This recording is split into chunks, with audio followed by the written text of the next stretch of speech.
So what's up? Okay. How old are you? 51. I was 19 when I got drafted, which everybody was about that age when they was drafted. Where were you stationed at? In Vietnam. They call it Quan Tri was our home base. That was just south of DMZ, about 8 miles, 9 miles. Okay, what is your most vivid memory of the war? Yeah, probably compared to movies when you're growing up, we watch World War II movies, and they were all together, seemed like. And Vietnam was basically like a guerrilla warfare where you had groups of people, but they were separated by weeds, trees, hills. And then the firepower we had, when you got in trouble, we had artillery, helicopters, planes, all kinds of support. You know, it'd take 15, 20 minutes for them to get there, but once they was there, then it was basically over. So you were actually out on the battlefield? Or? Yep. You know, the infantry, there was like, if you had 10 men there's probably one that actually fought in the field. The rest of them was support groups, you know, medical, food, choppers and mail and all that stuff. What were you? Infantry. What division were you in? Well, there's a 5th Mechanized Division, which had tanks and APCs, but I was in the 1st 11th Infantry as a portion of that division. Our basic job was just running rifts every two days. We'd be like walking from here to, well, maybe Marketown or past through hills and brush. We set up and dig in. And then on those 2 days, we'd walk out a couple miles looking for the bad guys. Were you ever shot or anything? Well, I was shot at, yeah. I heard one bullet go by or shrapnel by my ear. Actually, this ear, I just still hear it just whistling by. People around me had been hit. And I had all my gear just blown away on a night watch when you pull LP listing posts on certain areas. We were hit and we had to go back in the center. We didn't have time to pick up anything except for a weapon. We got back out next morning and everything was completely destroyed. We borrowed the lieutenant's watch. He said, if we get hit, no matter what happens, don't leave that watch. That was my great-grandfather's. And of course we left it there, but it was okay. Didn't get hurt. The closest person when I was there was probably up toward Chicago, but everybody came in at different times. We just rotated every day. And everybody in your squad was your best friend. You knew who their mother was, how many kids they had if they was married, and who their girlfriend was, what their dog's name was. Then when your family would send you a pack of goodies for your birthday or Christmas, we all shared it. And some of them were better cooks than the others. Who was your best friend, like, during all this? Well, probably a guy named Youngblood he's from Mississippi. Him and Trevino from Texas. We got there within 3 weeks apart. And then we had a kind of like a side bet the first one gets hit, owes the other guys $1 a piece or something like that, or a can of soda. And me and the young blood didn't get hit. Trevino did, but it was his fault. He threw a grenade. He was with me and another guy on the LP and heard voices like from here to that wall. And in the weeds, it's dark. So he said, I'm going to throw a grenade. And he threw it. He forgot to take the safety clip off. So he takes another one, throws it. Go wham. And he didn't throw it very far and hit him. Didn't hurt him real bad, but he had to take 3-4 weeks leave off. And I got close with later on I was in the CP for the command post where I did the radio for battalion.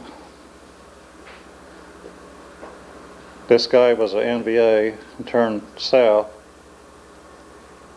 and he was like a scout for a while, and he wanted to learn he said he's going to go to English school in Saigon. So we lay in our 2 ponchos put together at night, and I tried teaching him ABCs, and he was a real little guy, an old guy too,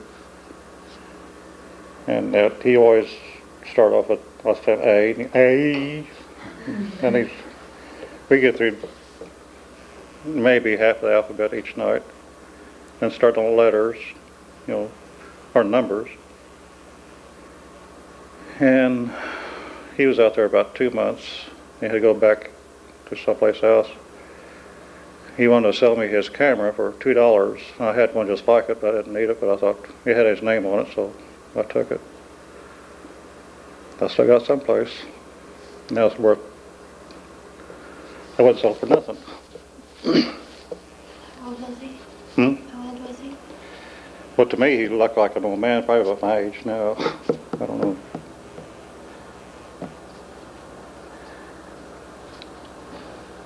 How did you feel the country treated you and other servicemen upon your return home? Do what now? How did you feel the country treated you and other servicemen upon your return home? Well, then I didn't pay attention. We was with a group of other soldiers coming back, and didn't really. I didn't pay attention to what other people thought or didn't think, because I knew they weren't there. They had no idea what was going on. They knew as much as I did before I went, which is nothing. So it didn't. It still don't faze me why the news people seem like they kind of drag out what they want people to hear and don't hear anyway. So I just worry about what other guys think more than I did what other TV, or especially TV personalities thought. How long did you serve? Regular will stay there for a year in the field, or infantry in a way. Then officers spend 6 months and they go elsewhere. And like me, I don't know, other parts of the country are different.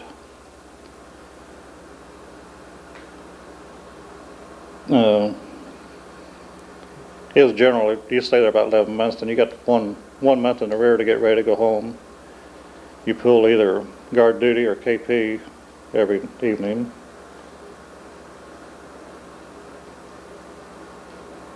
It's hard how many men just coming and going. Did you ever do anything else, like, besides being in the fields? Like, did you ever have to be in control of, like, something high, or, like, that had to do with everybody, like... Did you ever receive a high rank? Do what? What was your rank? Was it a high rank? No, or it... lieutenant or a...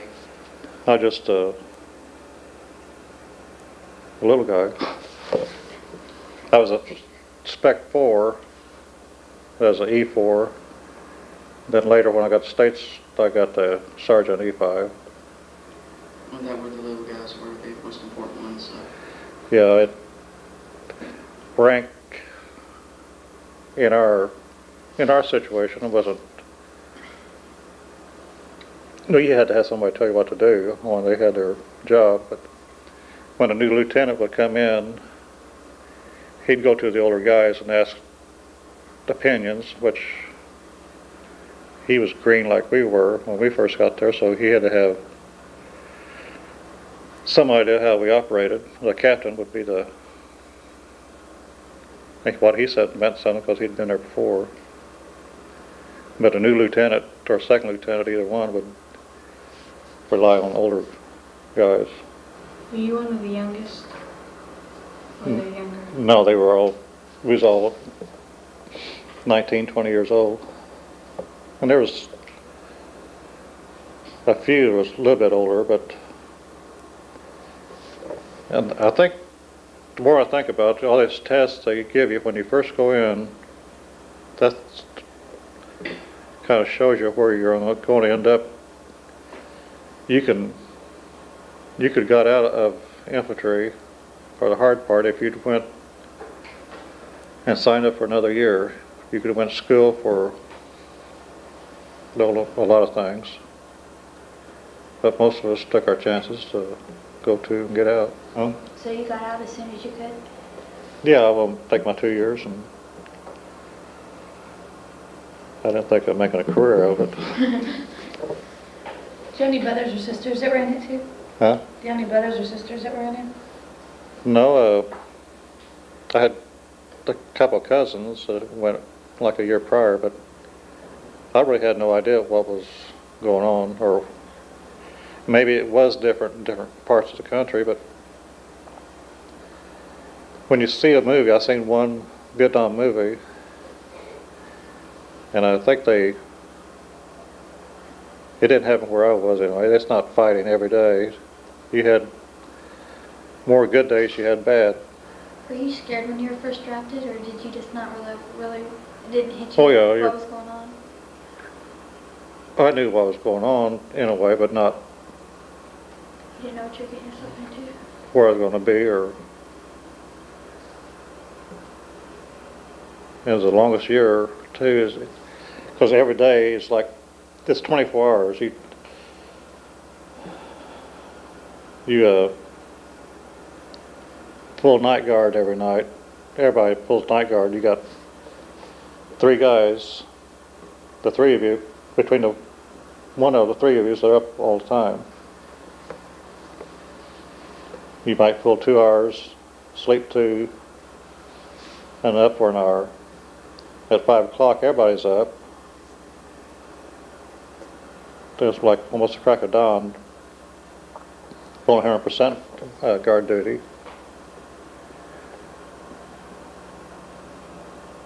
What did you stay in?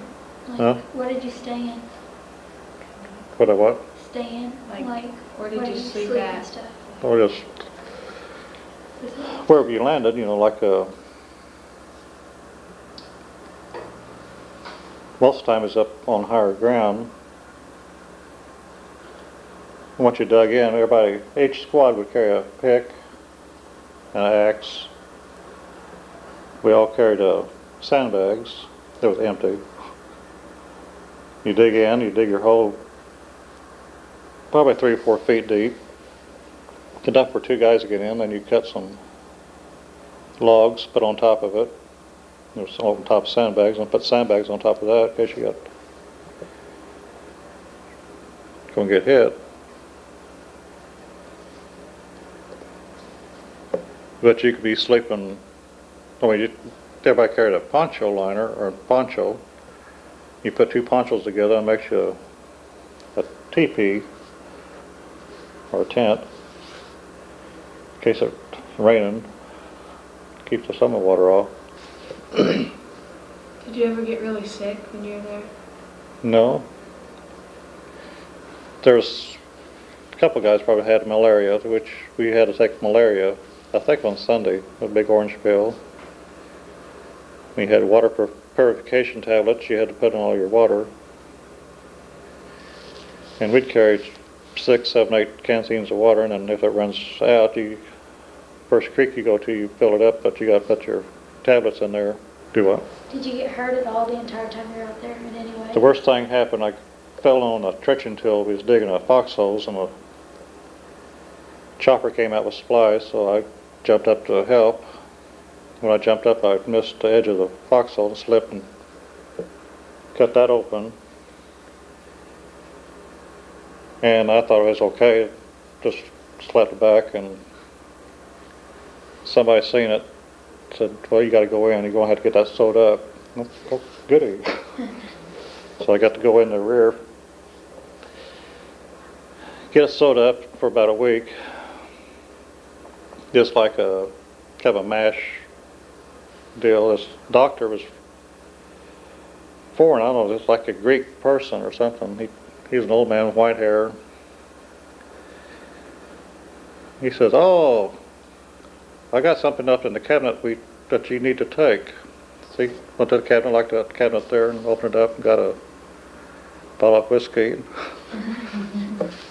poured it out. And they poured him one and said, let's have this. And that's okay. And then after about like 15 minutes, he had it done.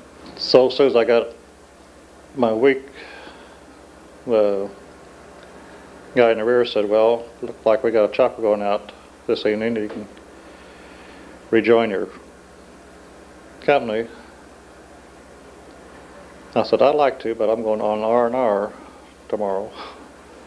My R&R was scheduled 3 months in advance. What's R&R? Like it rest and relaxation. You get to go according to what's the allotment. If you get your choice of about 4 or 5 different countries, and I got Singapore. You could stay there for a week. And they had Australia, Japan, Hong Kong.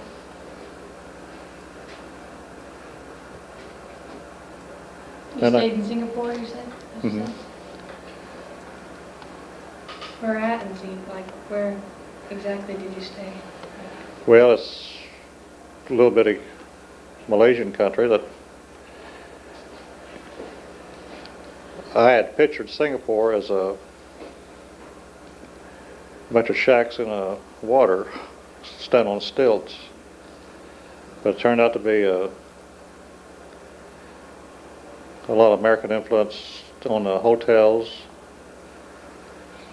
and it was claimed to be the most cleanest city in the world. They had guys in white suits in the boulevards picking up cigarette butts, paper, chewing gum, if there was any. And my stomach had shrunk so much eating sea rations that I ate 4 meals since I got to the hotel that day. I knew I had a spaghetti one time, some kind of a steak. The guy comes out, I was eating by myself, puts a steak on this thing raised up, and I think he threw a match, because I didn't for sure, but that thing just blew up like that.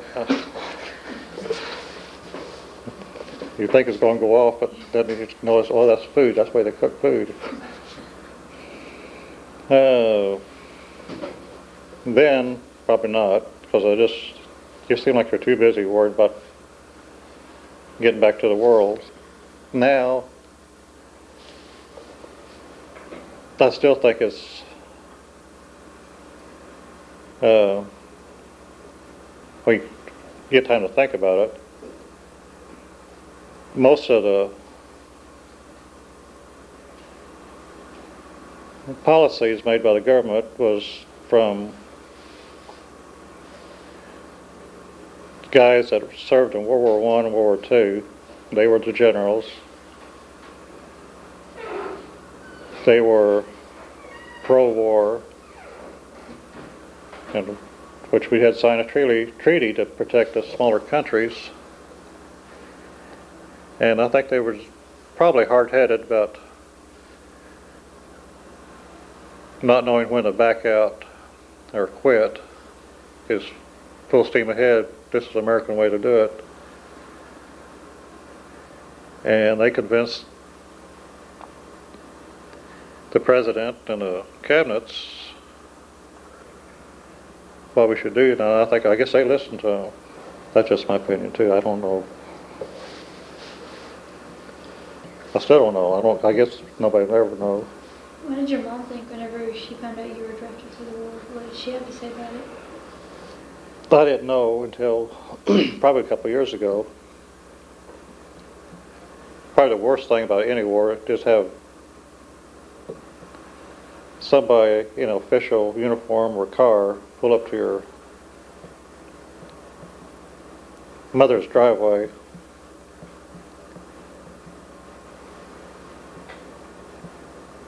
and tell them that your son has been killed. That's the worst part. We at that age were, I don't think we were brave. We were just probably ignorant of, or we thought we would never get hurt or killed. And I happened to find Mom's diary.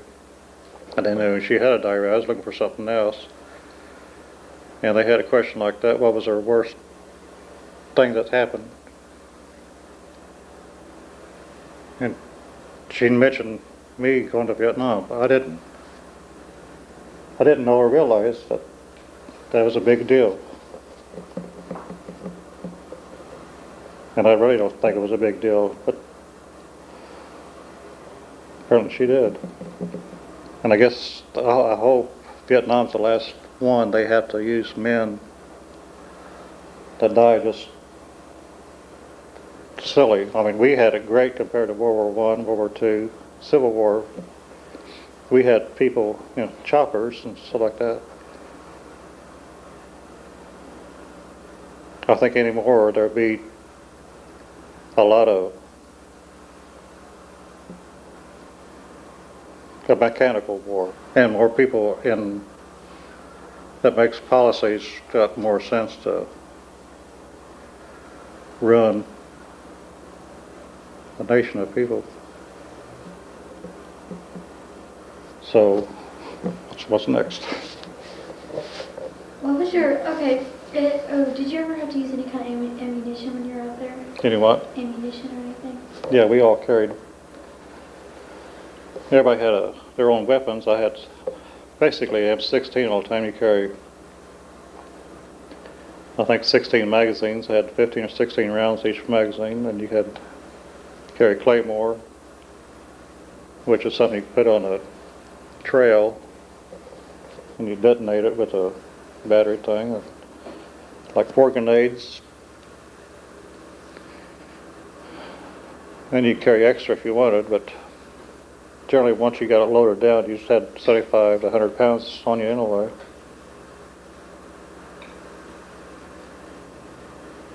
Then later I had a machine gun for a while. An assistant machine gunner would carry a bunch of rounds of that. Then if you carried a machine gun, you had to carry a .45 pistol in case the machine gun would jam up, which it did quite often. Do what? Is that what you had for like the whole time? No. You just like went... Every time you had a skirmish, if you use that up, it probably wouldn't take 15 minutes. Then as soon as it's going on, they would have helicopters come out and resupply you with they'd throw out these canisters full of ammo, and you stock up. What was your favorite kind of weapon you used? I don't think I had a favorite. I just had one. Did you Did anything. Go ahead. Go ahead. Did you ever get into, like when you went on patrol or anything, did you ever get into a really big firefight? Yeah. One that like really sticks in your mind? Yeah. Most of the time when we pulled risks, they probably seen us, but they would never attack us during the Especially if day. you had that machine gun. Well, Attack me. there's almost 10-to-1 kill. They'd wait to ambush us if they could, or if we happened to walk through them, they would attack. If we was walking from here to oh, say Buckner. The only way they would see us, I know they've seen us, but they wouldn't attack us. Now, if we walked on top of them, they would do something and still run. Well, they had APCs that come pick part of us up, or most of us. And that's the only time that ever happened, but the things were so crowded that you just almost hanging on there. Yeah, we didn't go 15 minutes and we went right square in the middle where everybody was. I'd found this guy's dog tag. We was walking 2 trails before we got on the APCs. And I looked around for him, I couldn't find him, but this guy in his truck from Chicago. Why his dog tag was there, I have no idea, but it was on my trail and he was walking over here. And we talked back and forth. But we get on APCs, then they hit us. They were dug in next to the trail, and everything went crazy for about 15-20 minutes.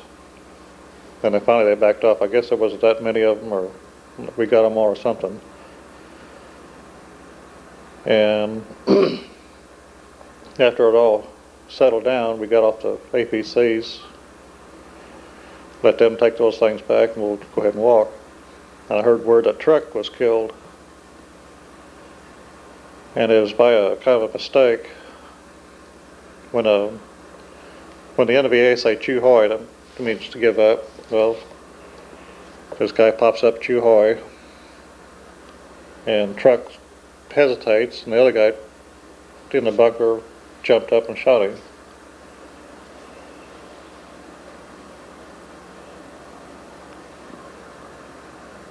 And I'd still like to know how I found his dog tag in the wrong place. I don't know.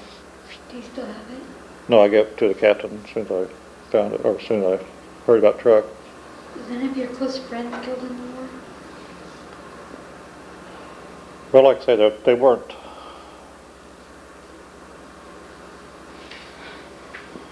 just close friends like you didn't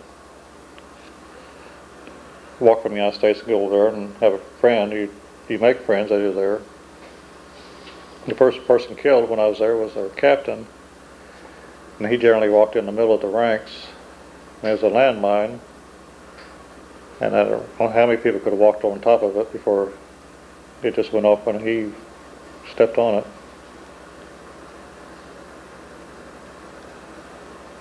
And probably the worst feeling for me, for some reason I thought, maybe everybody else thinks the same thing, I thought I had an angel on my shoulder that nothing would happen to me. We had if you had like 125 full strength in the field, after 3 days of that, we had 29 guys left. And they tried to fill the void. It took 3-4 days to bring in new troops, and you smell the fresh green fatigues and equipment.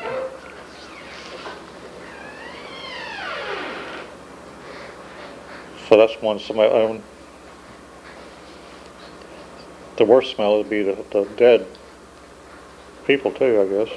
They've been around the same place for the NVA, and a week later they were still there. Please keep it quiet, Mr. Tires. Yeah, just a regular jungle fatigue everybody had. They had steel pots, but it was too hot to wear them all the time until the general came around, then you put them on. What kind of food rations did you guys have? Well, they call them sea rations. It's just little cans of, one might be ham and eggs, like chopped beef, spaghetti. And in that pack, you'd have your little piece of toilet paper that's wadded up. You've had cookies or crackers, and salt and pepper, instant coffee, 4 cigarettes, and whatever you draw, that's what you eat. Like for breakfast, I could eat spaghetti for breakfast right now. It is what you're hungry, you're going to eat anything. Then once in a while they'd send out Kool-Aid. So you had to take your still pot off and make a Kool-Aid for everybody could around you and drink. And basically just ate sea rations all the time, and drank water. Was there any of the people that you were staying with that you didn't get along with? Not really. I mean, everybody was there for one purpose. When you first get there, just do what you're told and do your best to get back home a year later. And that's what we thought our job was. Just don't be a hero and do foolish things. I got to tell you about John McCain, who ran for president. His father was a commander of the Pacific Fleet, Navy. He came out Christmas Day. We was at the northernmost fire base in Vietnam. And he talked to us, and Nixon had mentioned that the Marines, not to worry about the DMZ because we've got Marines there, and the Marines had pulled out 3-4 months prior to that. So when I get back to Washington, D.C., I'm going to tell that old man there ain't no Marines there, that's our unit was here. He's a little wiry guy, and he just passed away 3 years ago, I think. And we was on the cover of I think VFW magazine. It could have been American Legion, but I didn't know until I got back to the rear. This is Christmas, and 6 months later is on the cover. Our unit was on the helipad where this general landed. What? How did you get back home after the war was over? Was there certain Yeah, you just get your orders and you go to a place called Cameron Bay. The northern unit met there. And then I was supposed to have been shipped out June the 30th, and I got to go out the 28th because they had room for more planes or something.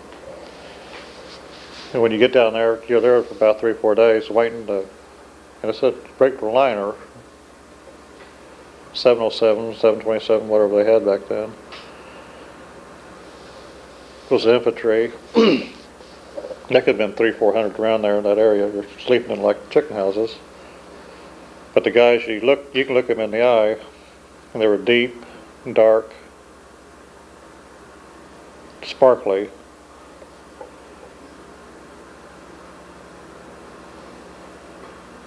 And they could have been from different parts of the country too, but in Vietnam. But you can tell the ones that had that deep, scary or something. I don't know what it is. You just tell. Now we're all just probably fat slubs. They were skinny because you used 8 sea rations.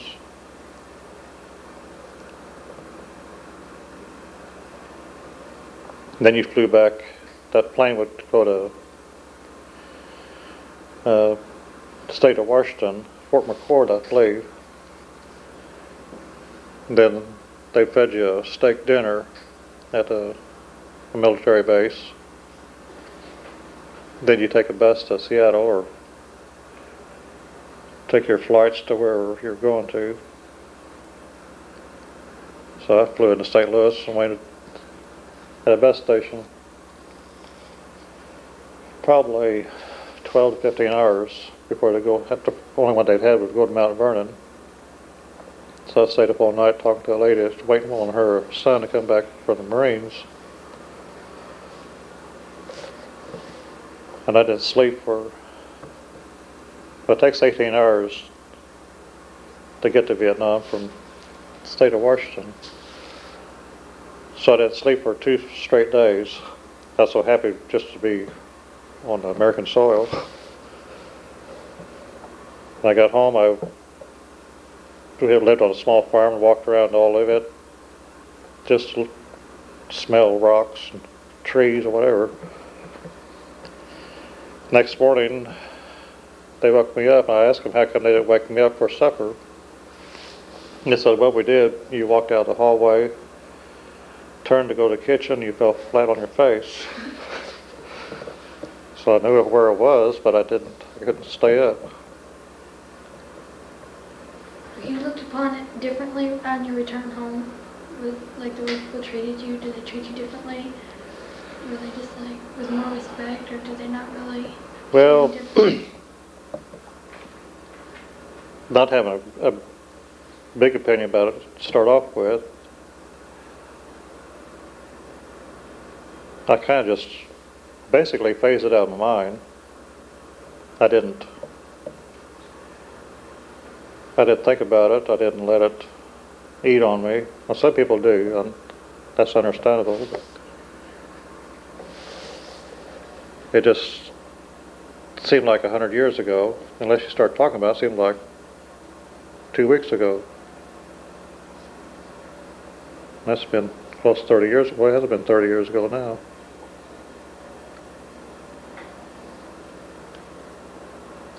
But now, after watching TV and movies, I still think we were the luckiest infantrymen this country's ever had because of the support we had, the military-wise, not the people.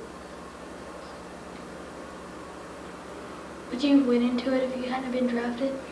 Huh? Would you have went into it if you hadn't been No. drafted? I'm not totally stupid. Well, the year after I got drafted, the people a year younger than me, they started drawing numbers to see if you'd be drafted or not. You know, like if you had a high number, you'd more likely be drafted. But that was a year late on that one. I think my number had been like 311 if I was born a year later. Finished high school before you were drafted, or were you taken out of high school? No, they wouldn't draft you until you was 19.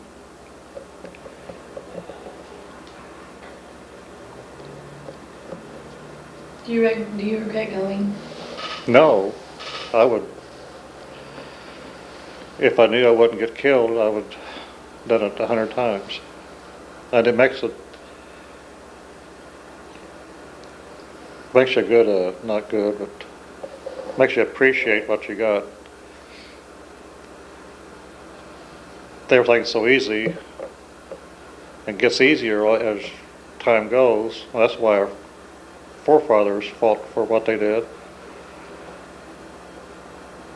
To see other countries have nothing, and I mean nothing,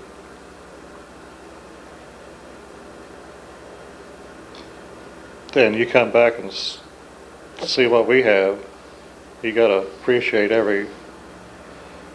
almost every detail. I mean, like they're like 100 years behind us, and there's a bunch of countries still like that.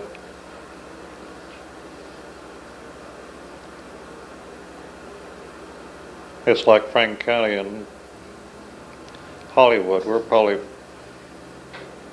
2 years behind them. When a fad comes out, back then we wouldn't catch on till 2 years later. Well, I was there. Yeah, or like when you got home, how many more years did the war continue on? I guess at the end of '75. So I got home in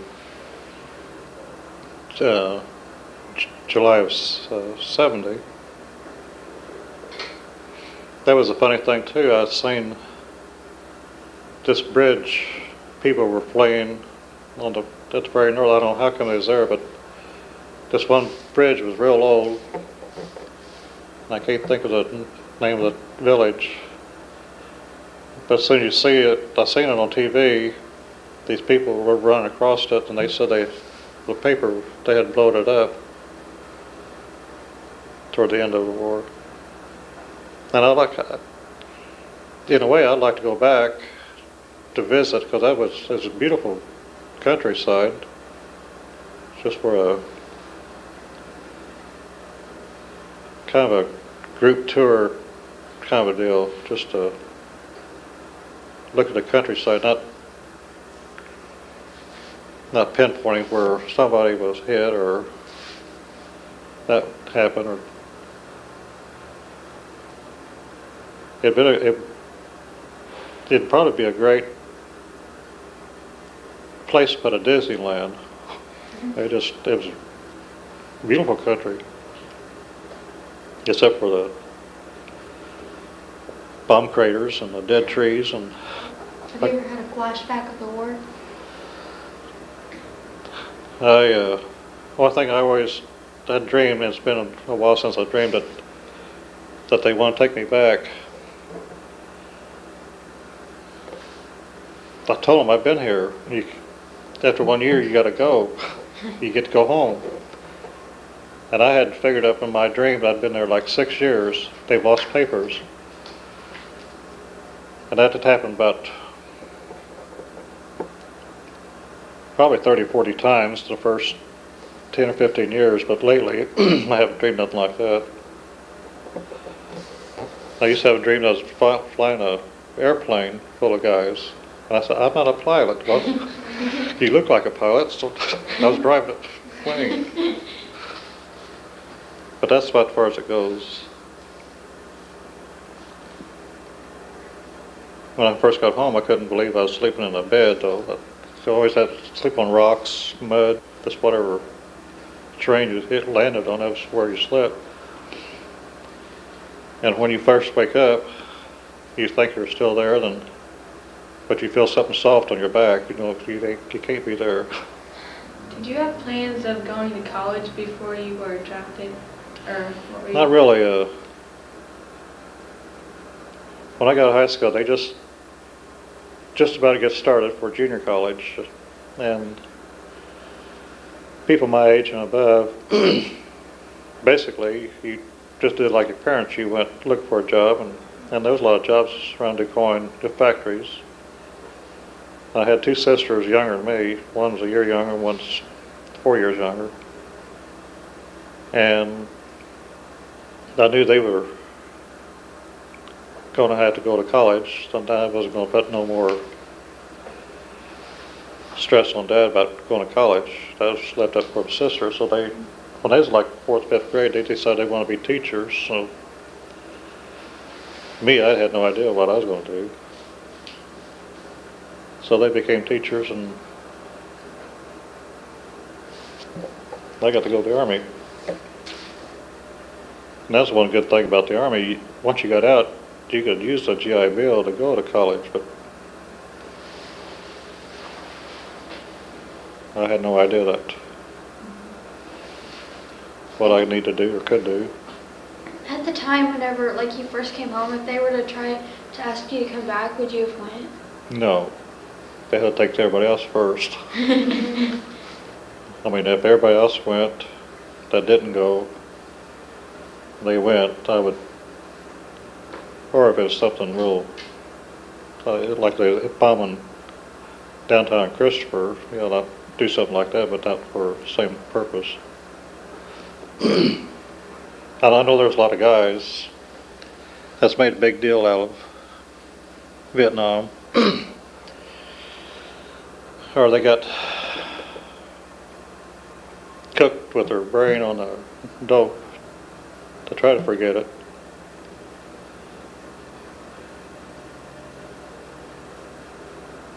But I say basically the ones I see around here,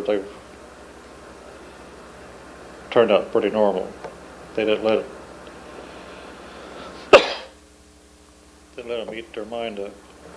Some things just don't take, it just takes time to forget. And some people can forget quicker than others. I just wish I could be more relaxed and think of things. If I wish I kept a diary too, but it'd been too big of a book to carry.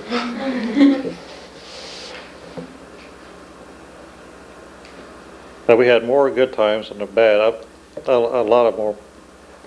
My worst feeling about Vietnam was leaving when I left, the day I left. There was two of us left, well, me and the two other guys. One guy was from Hawaii, and the other guy I think is from Kansas. They pull up in a Jeep at the rear. You keep saying to yourself, don't look back, don't look back. Well, here I am. I hope I didn't want to leave my buddies. And then you had to let go and forget about it. Do you ever keep in contact, or did you ever with those guys, the one from Mississippi? No, I tried this young blood. I wrote him a letter probably 10 years after he was out of service. I never heard a word from him.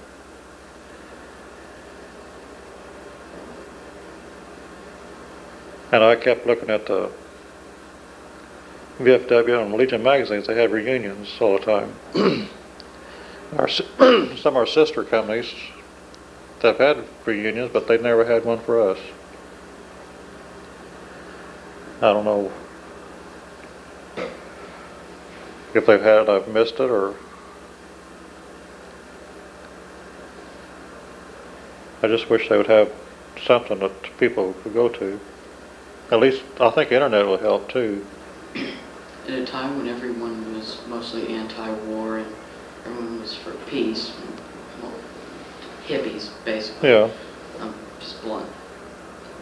Were you treated better or worse when you found out that you were drafted? Did people treat you as No, poorly or better when you returned home? that wasn't really that much around here. I mean, there was probably a little bit, but that was your bigger cities. Seemed like it was. But nobody treated me any better or worse for going, or I wouldn't treat anybody different if they didn't go. Everybody has their choices, chances.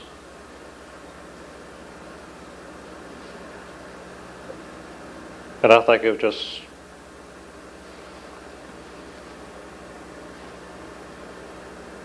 part of my heritage, or what it is. I guess you're just part of it or something. I didn't know until later on. My great-great-grandfather on my mother's side, he was 12 years old when the Civil War broke out, but his dad, his brother, went, but he was big enough as a 12-year-old, they let him join, but he had to play the drum. And on down the lineage, some way, the family's been involved with it.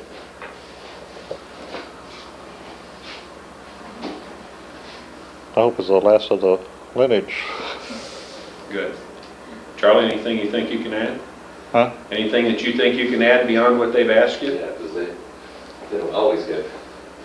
Yeah, I told them I wish I could be more relaxed. You're doing fine. It'll be like us trying to, they'll probably figure out World War I or II. Yeah. Almost impossible. That's what I pointed out to them as well. And I'm included in that generation as well. Yeah. We haven't really, we've seen Nintendo wars where we push buttons, but we haven't experienced or seen in our lifetime any real war. Yeah, where it was. That's why Troops were really engaged. I think the day of the infantry it's hopefully over. It's going to be all mechanical. Brings a lot more reality, but It's a lot safer for the big dogs, and I think we're the big dogs now. Katie, anything more? Guys, anything more that you have? It was nice talking to you. Thank you very much. Thank you.